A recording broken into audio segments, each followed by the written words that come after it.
Hello and welcome to State of the Union. I'm Stefan Grobe in Brussels. Those of you who haven't paid attention to the Europe-wide farmers' protests and live in Brussels were in for a big surprise this week. On Thursday, the normally quiet city woke up to traffic jams, the sound of tractor horns and, if you were unlucky, the smell of burning tires.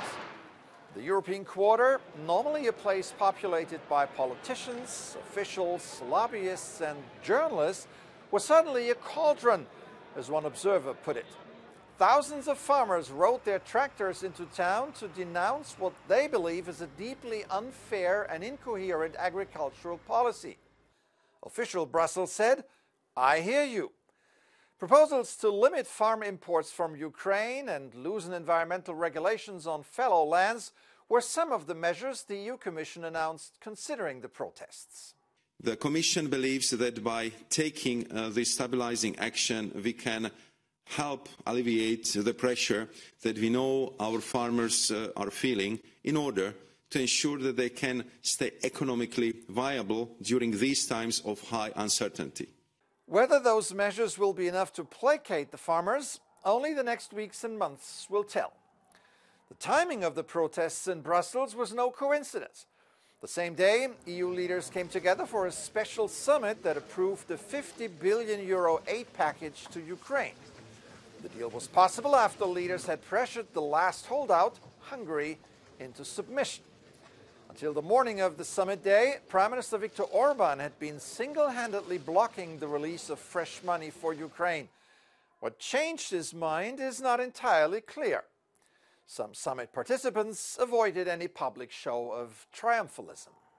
Und es waren intensive, vertrauensvolle Gespräche mit großer Klarheit über die Lage.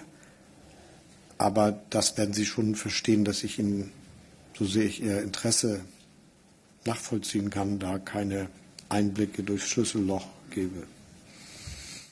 Orban has a track record of alienating his partners in the EU and in NATO, as he's still holding up Sweden of joining the alliance. What is Orban's overall strategy? Are Hungary's interests so different from the rest of the EU? Joining me now is Frank Furedi, Executive Director of the Hungarian think tank MCC in Brussels. Welcome to the program. Nice to talk to you. Hi. So, Viktor Orban finally relented and supported the Ukraine deal at the summit. The Hungarian foreign minister was in Ukraine this week. Apparently, Orban is planning a visit as well. Does that suggest Budapest is softening its stance on Ukraine?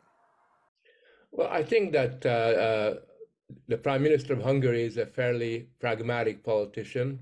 And as long as there is a possibility of revisiting this issue later on, he's happy to go along with the decision. It's not necessarily what he wanted, but at the end of the day, given the balance of forces and the calculations that he made, he was prepared to go along with it. How do people in Hungary feel about Western military aid for Ukraine? Most Hungarians are broadly sympathetic to Ukraine's aspiration for independence.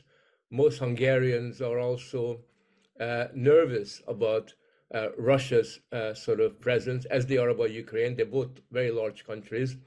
So in Hungary, the general feeling is the sooner the war ends, the better, and the more comfortable Hungarian society will be. To say Viktor Orban had run-ins with Brussels would be an understatement. Now he's more isolated than ever before. I wonder what his strategy is here. Does he actually relish it? Well, you know, the way that I look at it is that Viktor Orban may be isolated at meetings of the European Council, but in terms of the overall position that he has within Europe, I have the impression that a lot of people look to him because he speaks and says things that other people are perhaps a little bit intimidated to express. A lot of people, for example, other politicians and prime ministers are also wary of the way that the war is being conducted and the EU's support for it. But Orban is one of the few people that is prepared to stand up and say these things. And finally, Hungary will take over the EU presidency in July. What can we expect? I think the Hungarian presidency will surprise a lot of people because they expect it to be provocative. They expect the Hungarian president to somehow try all kinds of tricks. They forget the fact that Orban has been around for a very long time. He knows the ropes. He's very experienced. He's very pragmatic. He's a deal maker. He's always making deals. And therefore, he's able to combine his principles with political realities. And I think you can expect an effective leadership from Hungary.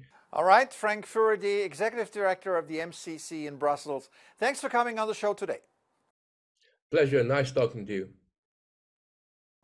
When it comes to political isolation in Europe, Hungary can be relieved that there is still Britain. Now that Brexit has thrown the country into oblivion, the United Kingdom can concentrate more on its cultural heritage, like the annual fire festival Up Helly A in Lerwick, the capital of the Shetland Islands. Why is this important? Because for the first time in its 143-year-old history, women were allowed to participate in the procession celebrating the Shetlands' Norse heritage. And they did this by setting ablaze a replica of a Viking longship. The campaign to allow women to participate, by the way, dated back to the 1980s. What lasts a long time finally becomes good. Maybe because the head of the festival has a 16-year-old daughter. That's it for this edition. I'm Stefan Grobe. Thank you for watching. Have an excellent week.